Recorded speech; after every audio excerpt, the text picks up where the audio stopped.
Bonsoir, bonsoir. Bonsoir Arthur Lenoir, j'allais dire Richard. Bonsoir à toutes et à tous. Voilà, ravi de vous retrouver pour cette saison 3 de Quelle Comédie, l'émission consacrée à l'actualité de la comédie française, que j'animerai cette année en alternance avec ma camarade Judith Chen.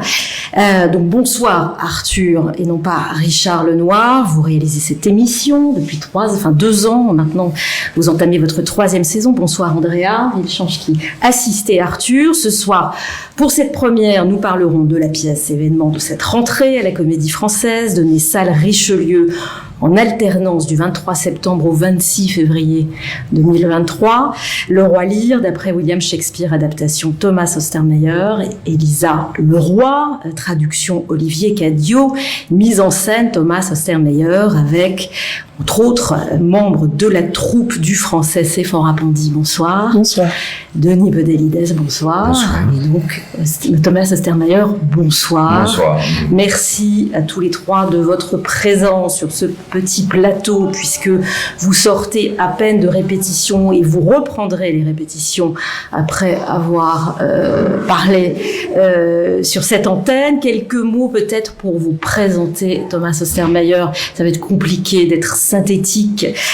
Vous êtes un metteur en scène allemand, bien connu, très connu du public international, très connu du public français, puisque vous travaillez régulièrement en France, dans les pays anglophones et en français. En 2018, vous mettiez en scène salle Richelieu, ici même, La Nuit des Rois ou Tout ce que vous voulez de Shakespeare, adapté de William Shakespeare. Vous dirigez la Schaubühne de Berlin, qui est l'un des grands, sinon le grand théâtre allemand. Vous entretenez avec l'œuvre d'Ibsen, mais aussi donc celle de Shakespeare, un compagnonnage au long cours. En France, Thomas Ostermeyer, vous avez également mis en scène un certain nombre d'auteurs contemporains, Didier Ribon, Virginie Despentes et récemment Édouard Louis. Voilà, j'ai oublié des milliards de choses. Alors, avec cette nouvelle mise en scène, vous faites entrer le Roi Lear dans le répertoire de la Comédie Française, en tout cas sa version adaptée et traduite. Cette pièce n'a donc jamais été jouée ici, et ce grand classique, ce grand texte est relativement peu joué. Pas joué ici et peu joué ailleurs, Thomas Ostermeyer. Oui, c'est vrai, c'est peu joué, parce que moi j'ai l'impression qu'on la joue assez souvent en Allemagne, en Angleterre, à New York. Il y avait pas mal de versions la saison dernière en Allemagne. Elle est peu jouée en France. Il me semble. Est-ce que je vous pose une colle? Je crois que la toute dernière version qui a eu lieu, c'était... le nom ne me revient pas. Est-ce que c'était en 2017? Parce que moi, le nom ne me revient pas non plus, mais j'ai une date qui... ce qui n'est pas si... Serge Merlin, je sais, l'a joué dans 2 mises en scène différentes. Je crois que c'est lui qui l'a joué la dernière fois, il me semble. Mais j'ai pas vu le spectacle. Et avant, moi j'avais vu Piccoli, mais c'était en 2006 ou 2007. Et c'est vrai qu'il n'y en a pas eu beaucoup. Thomas Ostermeyer, ce texte, vous dites que vous le portez depuis... alors selon les interviews, la date change, mais on va dire plus de 25 ans, c'est-à-dire depuis votre jeunesse, tout comme vous avez longtemps vécu avec d'autres textes que vous avez mis en scène, ce qui veut dire que... il y a un moment, dans votre expérience intime du texte, vous décidez de le mettre en scène. À quel moment? Quel est le moment décisif? Qu'est-ce qui, en l'espèce, peut-être parlons du Roi Lear, vous vous êtes dit, après plus de 25 ans de connaissance du texte, d'envie de texte, vous avez décidé de le mettre en scène?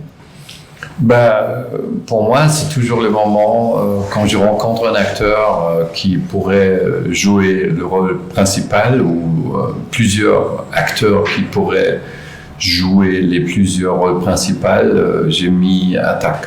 Donc, je garde les textes pendant quelques années et j'attends le moment où je rencontre les acteurs qui peuvent le jouer.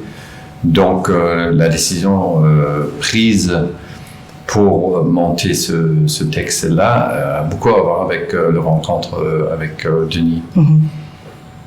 Et aussi avec des événements à la Charbonnier, parce que la Charbonnier, il y a une transition au pouvoir au moment. Donc, je me suis dit, je sais, ou j'ai l'impression que je sais de quoi ça parle. Et je voulais surtout faire un travail avec Denis, où Denis a un peu plus de texte que la dernière fois, quand on a travaillé La Nuit du Roi, parce que c'était une belle rencontre. Une rencontre magnifique, et j'ai l'impression d'avoir un complice dans le travail, et donc je me suis dit c'est un bon moment aussi parce que Denis il n'est pas si vieux que ça, et dans ma version à moi je rêvais ou là pendant la répétition je vois très très bien qu'il faut beaucoup de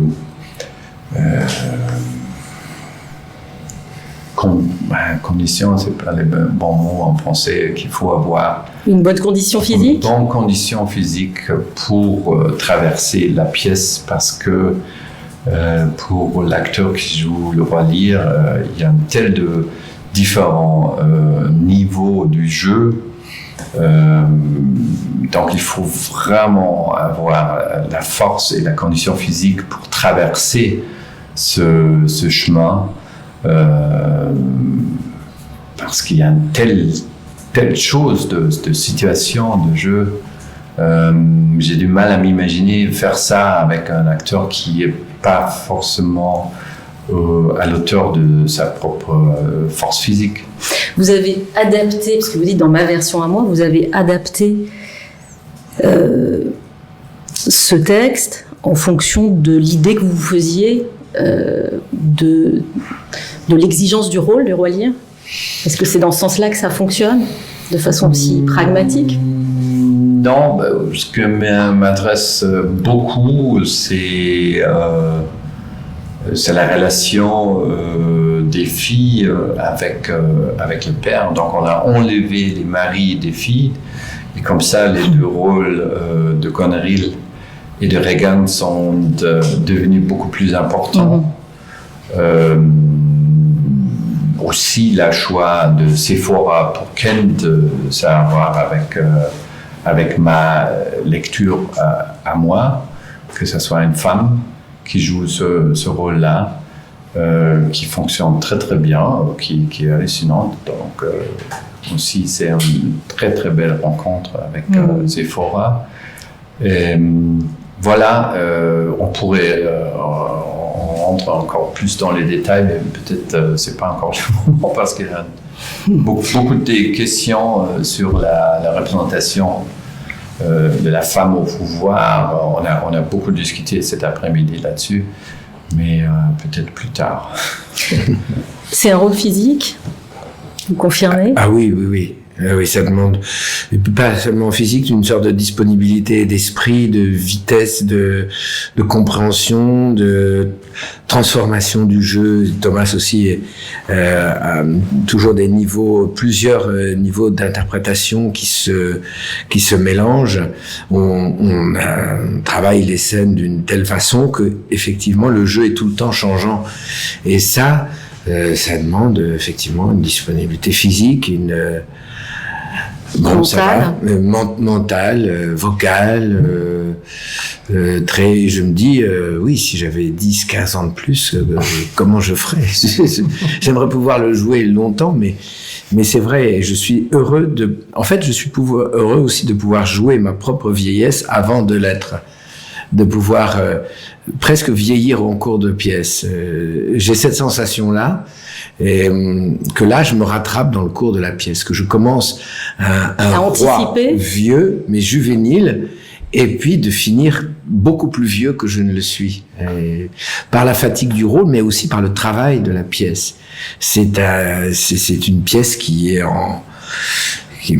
tous les rôles dans cette pièce ont de très grande profondeur et demande à l'acteur qu'il joue, je pense, de devenir autre. Au fil de la pièce, on devient un autre. Et là, vous êtes dans ce processus de transformation puisque vous êtes à mi-chemin des répétitions, un peu plus loin. Non, on est à 2 tiers. 2 tiers. 2 tiers, ouais. C'est fort, hein. 3-4.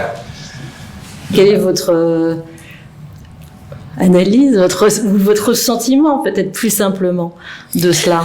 Je suis assez d'accord avec Denis sur le fait que Thomas a une façon d'aborder la pièce et les scènes multidimensionnelles. Donc c'est vrai que on a beaucoup de choses à jouer en même temps parce qu'il a une vision extrêmement riche et complexe des rapports entre les gens, des rapports de pouvoir, des choses plus fines, plus émotionnelles. Donc en fait, c'est des couches sur des couches sur des couches sur des couches. Donc ça crée un terrain de jeu qui est très dense. Et du coup, c'est hyper jouissif à travailler parce qu'on se dit qu'en fait, on n'a pas encore réussi à retranscrire exactement la subtilité de ce qui se joue sans rentrer dans les détails, je pense notamment aux filles de Lyre qui sont prises souvent entre 2 feux, à la fois dans l'amour filial et en même temps dans le besoin aussi d'incarner le pouvoir qu'elles ont enfin entre les mains. Il y a toujours, tout se joue de façon avec beaucoup de dimensions, beaucoup de facettes. Et ça, c'est hyper passionnant. Le fait que vous ayez une connaissance presque intime de ce texte parce que vous le connaissez depuis votre jeunesse et que vous arriviez face à cette troupe avec un corpus de références, un corpus d'images riche de toutes ces années, est-ce que ça fait la différence pour eux qui sont pour l'essentiel neufs, encore jeunes face à ce texte? Non, mais moi, j'ai fait du théâtre parce que je suis un très mauvais lecteur.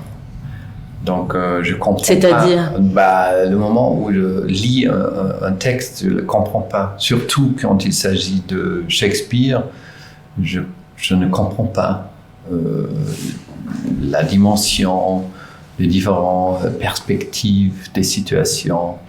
Donc, je travaille dans la salle de répétition pour mieux comprendre la pièce ou pour enfin comprendre de quoi ça parle. Et là, j'ai aucune idée de quoi ça parle. Là, pour l'instant, il reste encore un tiers.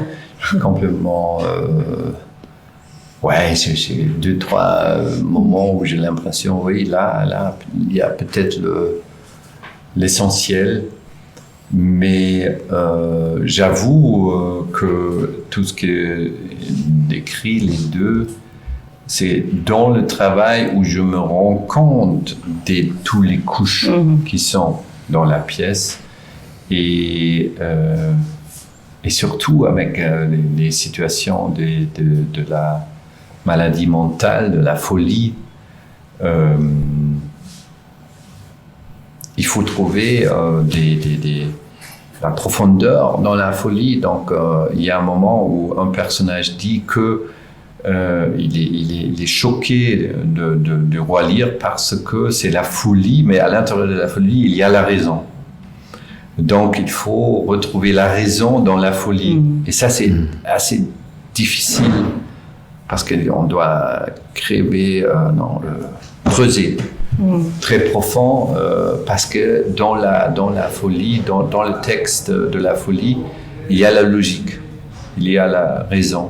C'est très difficile à retrouver la raison dans la folie. Mais on arrive bien et je suis inspiré par le jeu d'acteur. Je comprends dans la salle de répétition, ce qu'on vient de faire dans la salle de répétition, parce qu'on a travaillé jusqu'avant cette séance, on a travaillé la scène de la lande. Et à nouveau, je redécouvert des choses que je ne savais pas avant. Ou je découvert des choses que je ne savais pas avant. Et c'est grâce au fait qu'il y a des acteurs devant moi, il y a le corps dans l'espace, dans 3 dimensions. et il y a la beauté de leur jeu. Donc je comprends mieux quand ils sont avec moi. Je comprends mieux. Là, par exemple, quand Denis a commencé cette scène, d'un coup, je me suis dit, ah oui, même si c'est pas ma langue à moi, le français, je me suis dit, ah tiens, d'un coup, je comprends très très bien de quoi ça parle. Ça veut dire que vous avancez tous ensemble? Dans le meilleur des cas, oui. C'est pas moi qui sais où aller, et puis c'est eux qui doivent suivre. C'est nous tous, nous savons pas où aller, et on découvre ensemble. Denis Podalides? Oui, moi je trouve ce que j'adore dans ce travail, c'est que on essaye, on parle avec Thomas, on parle ensemble entre nous. Il y a une sorte de conversation qui anime le travail d'interprétation. Il n'y a pas une coupure entre la salle et la scène. On échange énormément. On regarde les autres travailler. Ça nous réveille de quantité de désirs, d'idées. J'adore ce travail cette façon qu'a Thomas de susciter aussi la parole des autres, susciter la parole de l'acteur. Il lui dit, qu'est-ce que tu en penses? C'est une façon de toujours avancer sans on a le sentiment de travailler ensemble et de pas être faites ceci, faites cela. Oui. Alors la pièce, elle naît entre nous comme ça. Parfois, elle se cache, mais elle se cache pas parce que elle disparaît un peu et en fait, elle revient par ce travail qui est assez collectif et que Thomas laisse la place aux acteurs pour dire leur expérience aussi. Et en fait, j'ai pas toujours travaillé comme ça et je me rends compte aussi. J'adore être dans cet état-là aussi. Alors, on en riait tout à l'heure parce que nos partenaires, même l'art, ils jouent et commentent ce qu'il fait. Ils posent une question à Thomas tout en n'arrêtant pas la scène. C'est très drôle. Je veux dire aussi qu'on s'amuse énormément. Et Thomas, et moi ça je crois que c'est fondamental, entre le public et l'acteur dans Shakespeare, c'est constamment et alors on fait ça, c'est-à-dire que nous qui sommes là les premiers, on est un peu les spectateurs aussi de nos camarades, on est en interaction, et Shakespeare c'est constamment de l'interaction. Il y a deux acteurs qui se parlent, mais ils parlent au public et ils prennent dans le public des choses.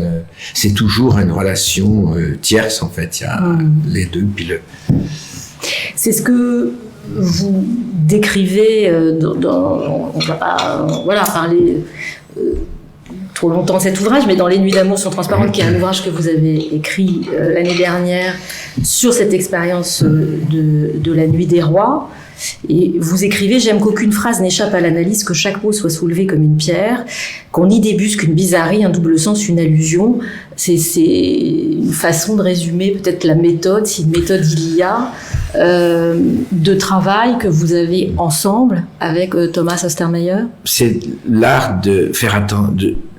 Avec Shakespeare, il peut y avoir derrière, sous une petite, comme je dis, comme une pierre, sous une petite réplique, il y a un petit serpent qui disparaît, il y a une toute petite pierre très belle, il y a une métaphore qu'on n'avait pas, il y a soudain un rapport avec une autre phrase qu'on a dite, et on peut réinterroger à l'infini.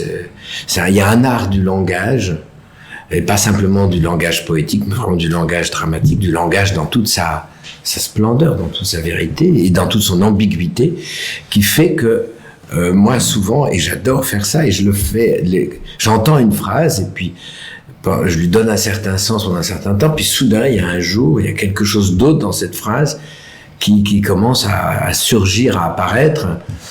Et alors parfois c'est difficile parce que je dis c'est pas du tout ce que je tiens, j'ai pas tenu assez compte de cette phrase-là, etc. Enfin voilà, il y a tout un travail de sourcier aussi. Parfois, vous avez l'inquiétude de ne pas comprendre ce dont il s'agit.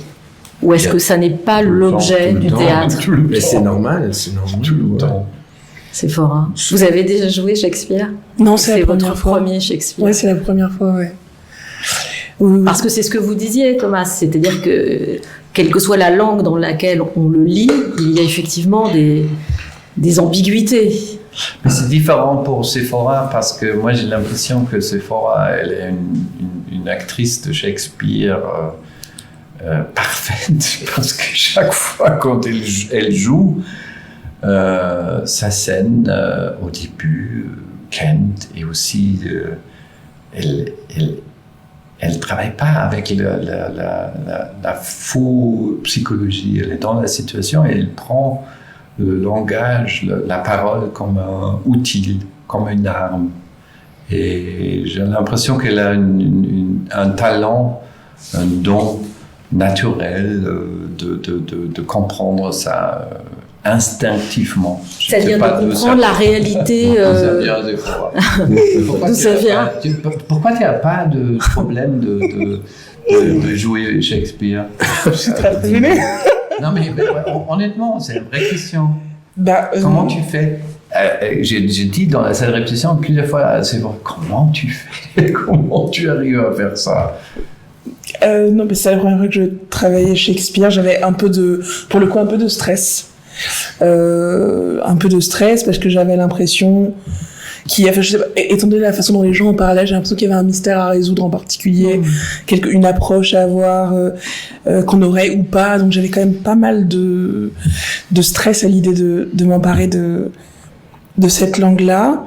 Mais je pense que sans doute la traduction d'Olivier Cadio, peut-être qu'elle nous permet de surfer dessus, de s'amuser. Ça sent que ça a été écrit pour nous, enfin, pas pour nous, les membres de la troupe, mais pour des acteurs. Il y a quelque chose... C'est-à-dire il a un sens du jeu, il a un sens du sous-entendu, du son. Moi, c'est ce que j'aime le plus. C'est vraiment quelque chose dans la langue qui m'intéresse toujours, c'est comment ça sonne. Et ça se lit, ça se sent que Olivier Cadio a prêté beaucoup d'attention là-dessus, donc peut-être que c'est ça qui crée ce sentiment de naturel, peut-être. Et comment tu fais? Tu n'as toujours pas relevé. On n'a toujours pas répondu, Sephora. Parce que je comprends pas le sens de la question. Mais ça me fait très plaisir. Non, mais parce que j'ai pas l'impression que tu as du mal à être dans la situation, à utiliser les mots, à dire les phrases, tu vois. Mais c'est parce que les situations Elles sont réelles? Bah ouais. En fait, on travaille quand même beaucoup là-dessus, je trouve. Ce que Thomas fait vraiment bien, c'est que il nous demande souvent de revenir à la situation. Et je sais que par exemple, je vais avoir au contraire une tendance à jouer une image de quelque chose, à être sur une espèce de moins en moins évidemment avec le temps, mais quand même d'être sur une sorte de plateau imaginaire et donc de mettre en jeu l'imagerie que j'ai de la situation ou ce que je voudrais représenter, plus qu'être vraiment dans ce qui se joue dans la vérité de la scène. Alors que là, on a fait beaucoup de travail pour être vraiment ancré, pour être vraiment dans la situation, dans vraiment ce que ça raconte, véritablement dans les enjeux et pas dans une espèce d'imagerie de ce que ça devrait être le Roi Lear et cette fameuse scène d'exposition qui est fantastique.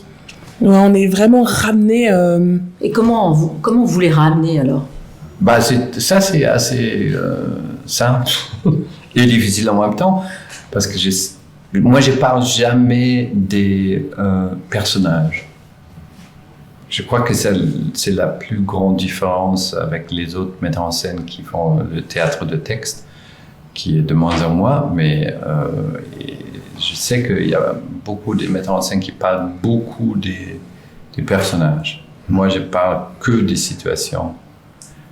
Dans le sens, je suis dans une situation dramatique qu'il faut résoudre avec la parole. Il faut s'en sortir. Je dois convaincre quelqu'un, je dois mentir à quelqu'un, je dois arriver à un but. Et puis après, moi, je suis responsable pour une situation de jeu ou une situation dramatique au début de la scène. Je dois la rendre claire pour les acteurs, clair et dramatique. Et puis, comment ils interprètent après la situation, ça dépend de leur personnalité. Donc, c'est eux dans cette situation. C'est pas le personnage dans cette situation, c'est eux dans cette situation. Et puis, je m'intéresse comment Donc vous convoquez leur personnalité, enfin leur expérience d'individu. Leur expérience dans la vie. Je dis toujours, imagine-toi, c'est là je viens de dire à Noam, imagine-toi, c'est ton père à toi, devant toi, qui a envie de se suicider. Comment tu réagirais? Comment tu réagirais? Réagirais. Pardon. Comment tu réagirais à ça? Et donc, je m'intéresse à une certaine véracité dans le jeu. C'est ça mon but fondamental.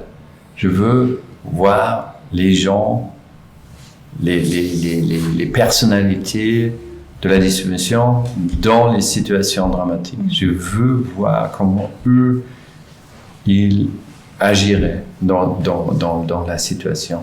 Et bien évidemment, c'est un côté voyeur. Il y a un côté voyeur là-dedans. Mais pour moi, c'est le seul plaisir.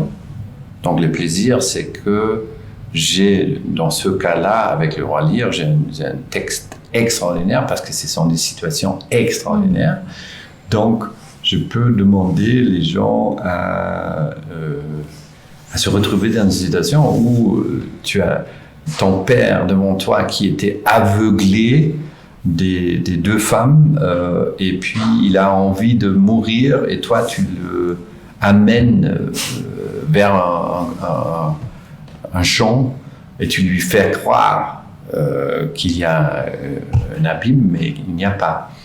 Donc ouais, mon rêve, c'est vraiment d'être chez les gens à la maison sans qu'ils sachent que je suis là et regarder comment ils se comportent avec leurs partenaires, avec leurs enfants, tu vois. Ça c'est mon intérêt, ma passion de vraiment voir qu'est-ce que c'est un être humain, qu'est-ce que c'est les relations humaines, comment ça se comporte. C'est ma passion.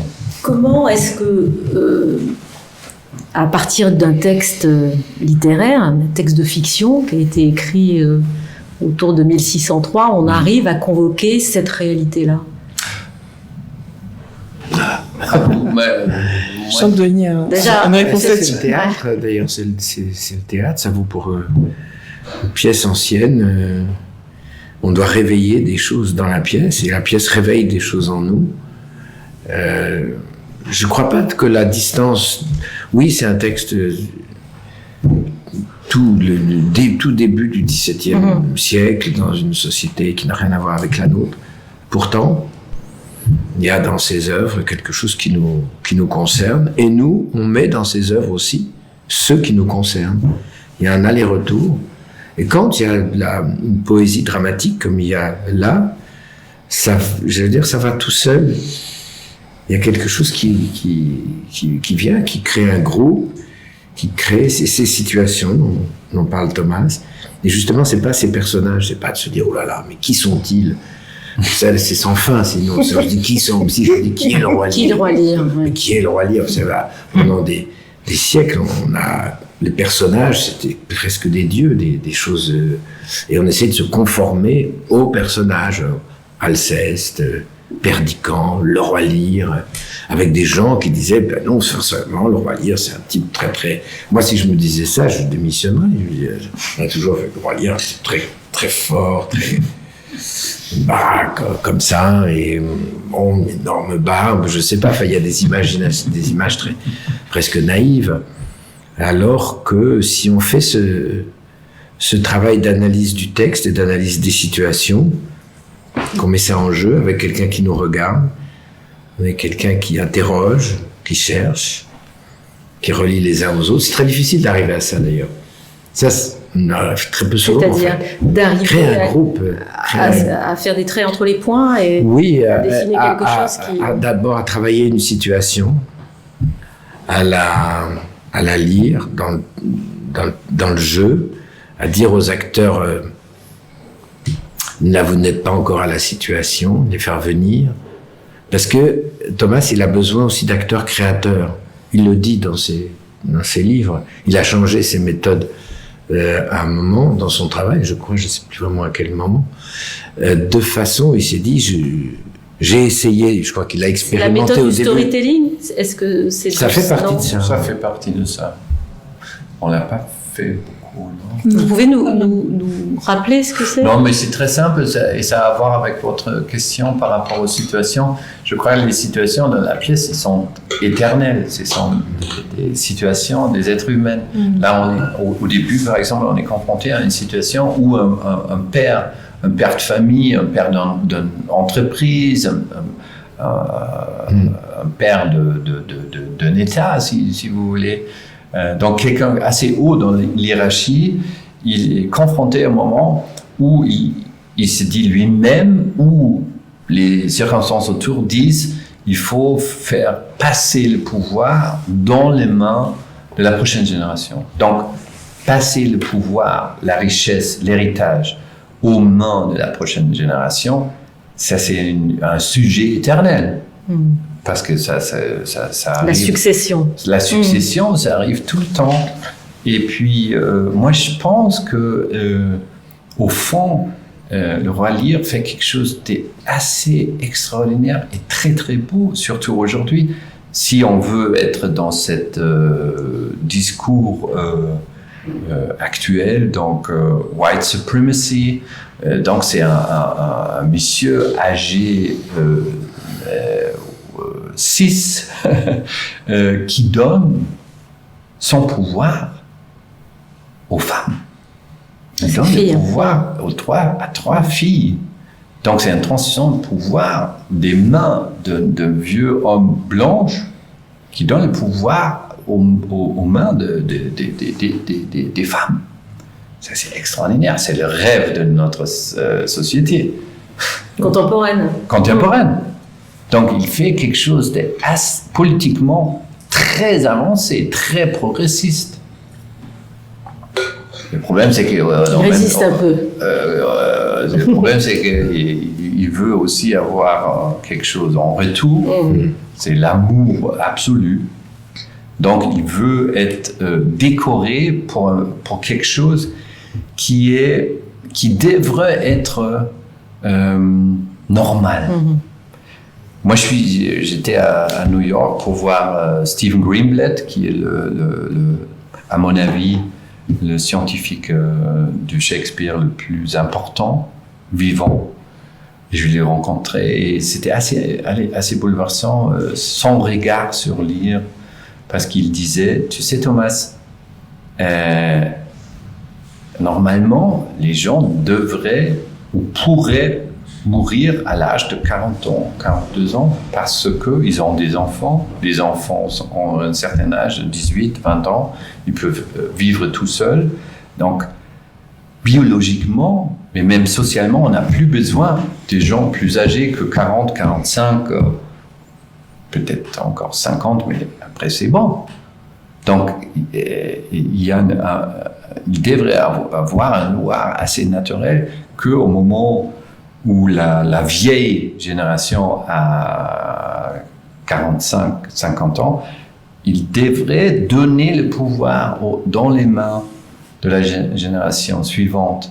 Parce que je pense aussi que regardant l'Angleterre avec Prince Charles, il y a un grand problème quand il y a une génération qui est à l'auteur de ses forces intellectuelles, physiques, qui attend. À partir de 28 ans, je dirais, après la formation, avec quelques expériences dans la profession, il devrait être à la tête des institutions, des entreprises, des rédactions, de tout.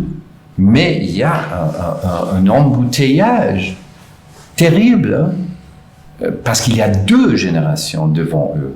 Il y a la génération entre 45 et 55, et encore pire, il y a la génération entre 55 et 75. Quand on regarde l'Italie avec Berlusconi qui va à nouveau arriver au pouvoir, quand on regarde Poutine, tout ça, il y a aussi un problème de l'âge, et qui fait que la génération suivante attend, et ça déprime.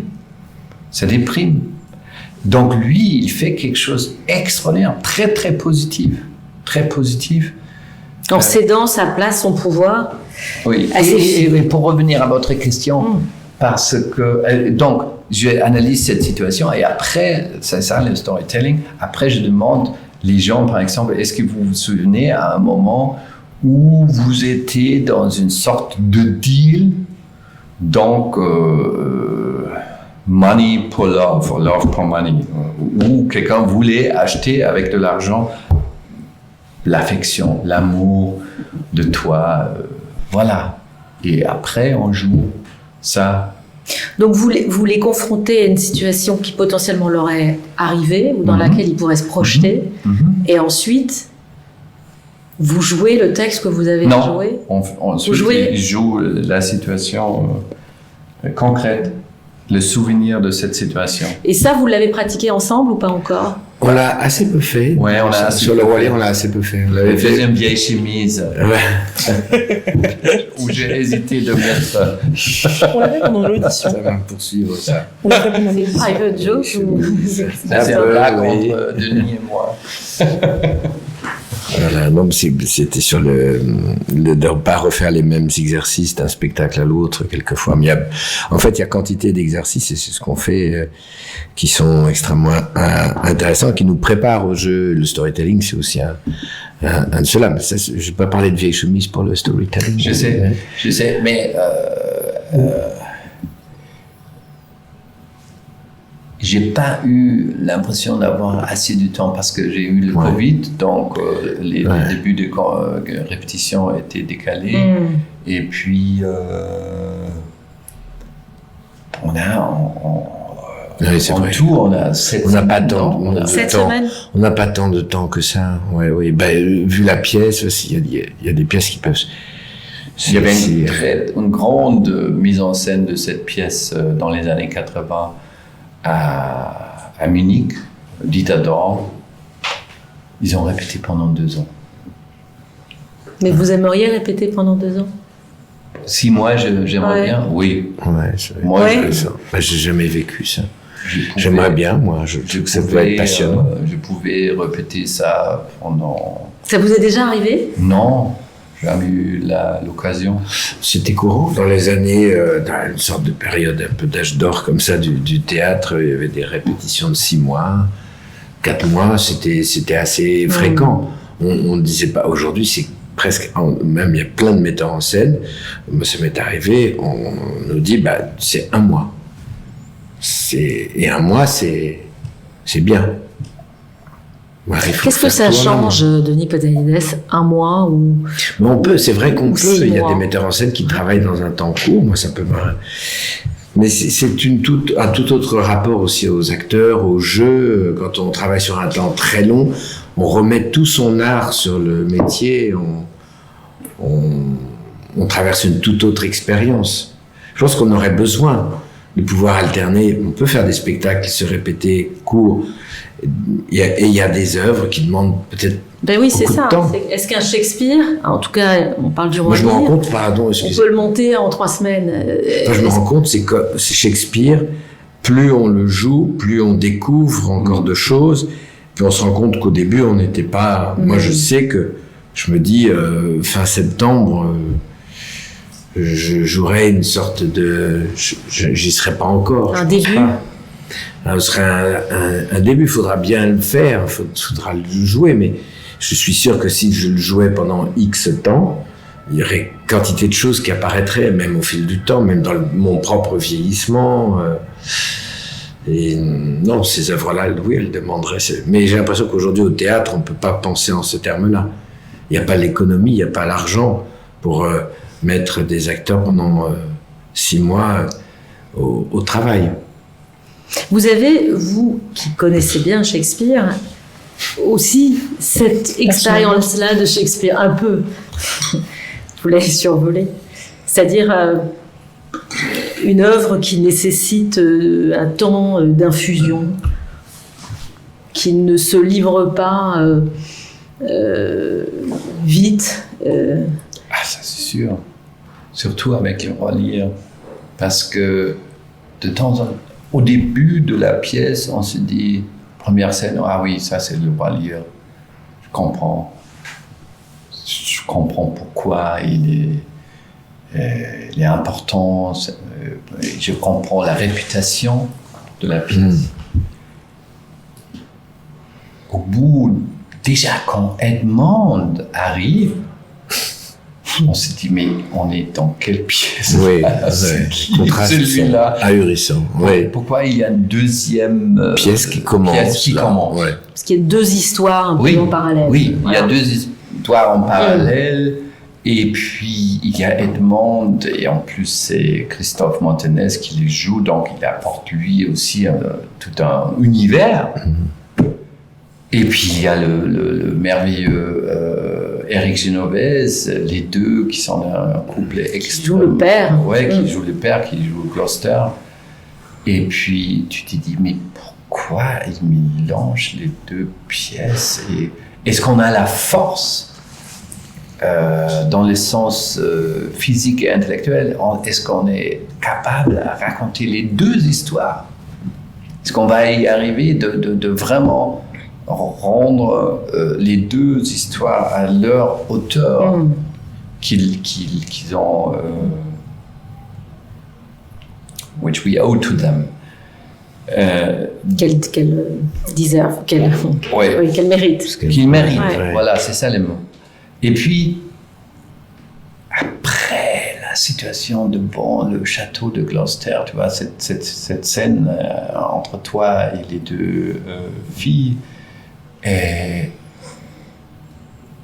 avant la situation avec Kent, toujours, tu vois, Kent en fer devant la porte, mais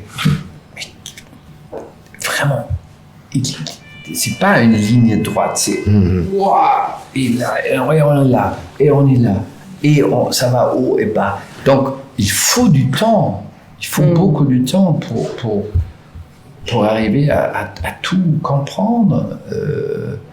Et troisième acte, on se retrouve sur la honte. Et commence encore, c'est du Beckett, c'est du théâtre absurde avant la lettre. C'est complètement dingue avec Edgar, avec ce fou. Le fou dans la pièce, il est aussi magnifique, c'est tout à fait un autre rapport. Joué par Stéphane Barupen. Oui, c'est tout à fait un autre rapport du roi Lear à son fou que dans les autres pièces. C'est un fou magnifique avec des textes extraordinaires, un fou sans travail, sans boulot, qui se met à chanter, qui se met à être à côté de son ex-chef. Et donc, après la folie, et puis la folie du roi Lear, c'est hallucinant. Donc, c'est vraiment beaucoup de différents...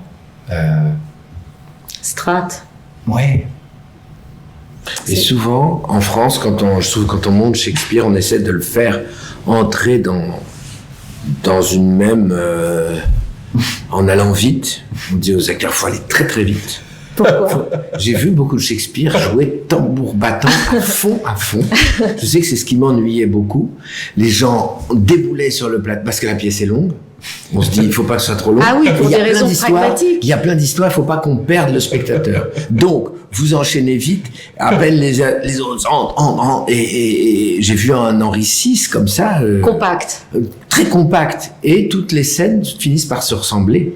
Et comme dit Thomas fait les plot scenes, les scènes les scènes de scénario qui font avancer se confondent avec les grandes scènes dans lesquelles on devrait entrer pleinement, qui sont le mystère de la pièce. Et là, Thomas met plutôt l'accent sur les distorsions, sur les contradictions, le changement de régime d'une scène à l'autre, le changement de style. On sait que ça passe de la prose à la poésie, du trivial au Dans la tragique. traduction aussi. Oui, ça c'est une des grandes forces de Olivier Cadio. C'est de sentir, là on est dans quelque chose de très raffiné. Il y a des métaphores. Il arrive très bien à passer de Mallarmé à, je sais pas, du stand-up. Et c'est ça.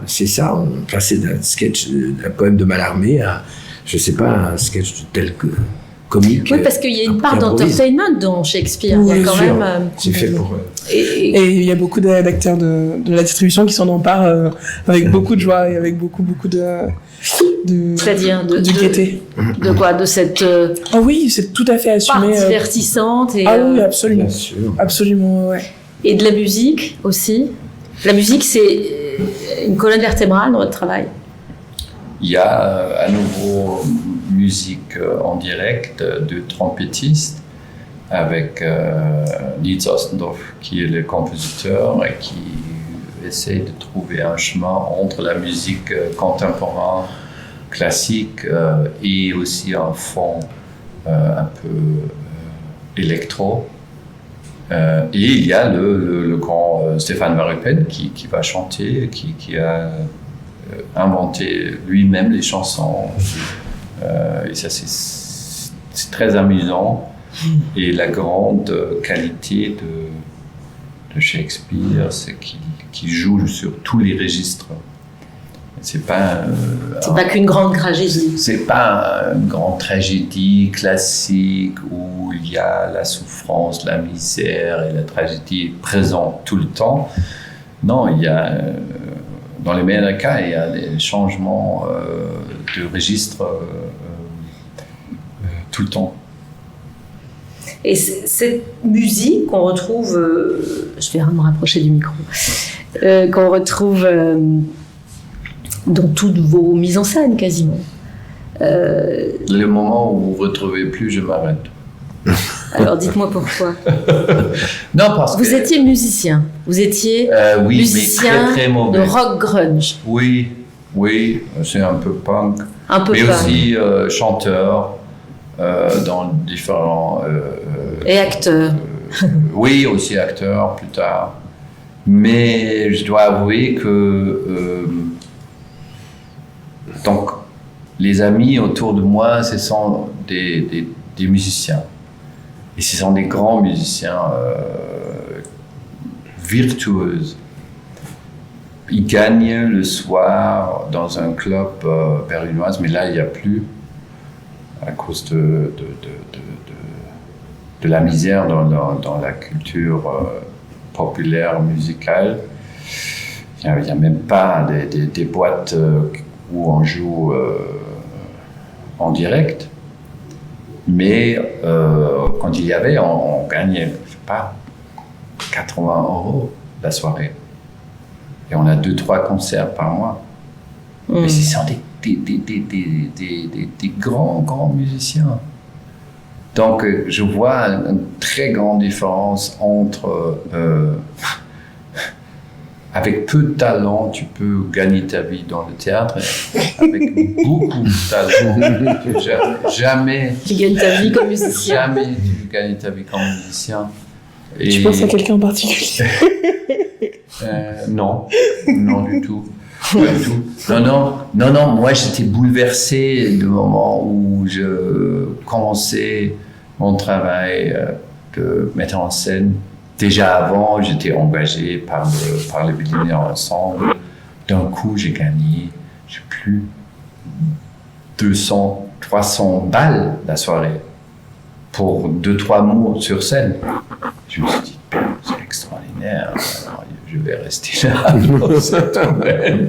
Et puis avec la mise en scène, je me souviens très bien, parce que j'ai pris la direction de cette petite théâtre à côté du Deutsches qui s'appelait Baracke.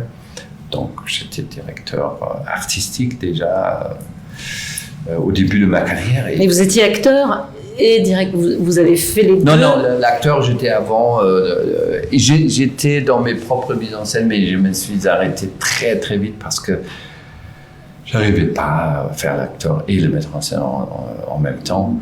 Mais pour revenir avec votre question sur la musique, moi, je commençais à faire la mise en scène parce que je répète encore une fois, j'ai détesté 90%, 95% de ce que j'ai vu sur scène. Et le problème le plus grand, c'était toujours, il n'y avait aucun sens du rythme. Qu'est-ce que... C'était toujours...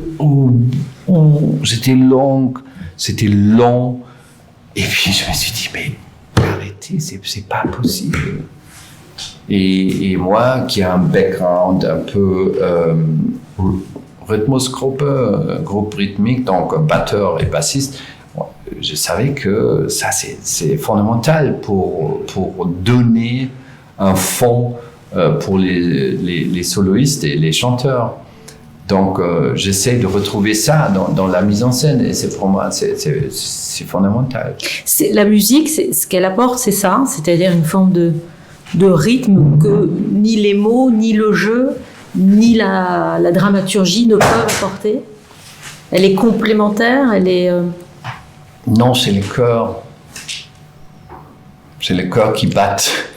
S'il n'y a pas cette cœur dans la représentation, donc un certain raison rythmique qui fait que les choses avancent. On peut se dire là on va toucher la philosophie, on va toucher tel sujet, mais si on perd le public à cause du rythme, ça ne sert à rien. Vous avez intégré déjà la musique dans vos répétitions? Ouais. Ah oui, depuis le début. Oui, mais quand je parle de la musique, je parle pas seulement de la musique qui est rajoutée, je parle du fait que chaque scène doit avoir ce rythme à l'intérieur. Je pense que je vais vous laisser aller grignoter puisque vous repartez en répétition. Ouais. C'est une belle chute. Merci mille fois de votre écoute, de vos réponses. Merci de votre disponibilité à ce moment un peu particulier. Le Roi Lyre, mise en scène Thomas Estermeyer, adaptation Thomas Estermeyer et Elisa Leroy, traduction Olivier Cadio, du 23 septembre, c'est pas maintenant encore un peu de temps, au 26 février 2023, en alternance avec Sephora Pondy, merci Sephora, merci. Avec Denis Podalides, merci à vous, Eric Genovese, Stéphane Varupen, Christophe Montenez, Jennifer Decker, Noam Morgenstern, Gaël Camilindi et Julien Frison en alternance, Nicolas Chupin, Marina Hans et Claïna Clavaron, ainsi que les musiciens trompettistes Henri Deléger, Arthur Escriva, Noé Nilni. Voilà, la semaine prochaine, Elsa Le Poivre. Delphine de Vigan et Fabien Gorjard seront les invités de Judith Chen pour l'adaptation de Rien ne s'oppose à la nuit. Vous pouvez réécouter, regarder cette émission sur YouTube, l'écouter sur SoundCloud. Et moi, je vous dis bonne soirée. Merci de votre fidélité.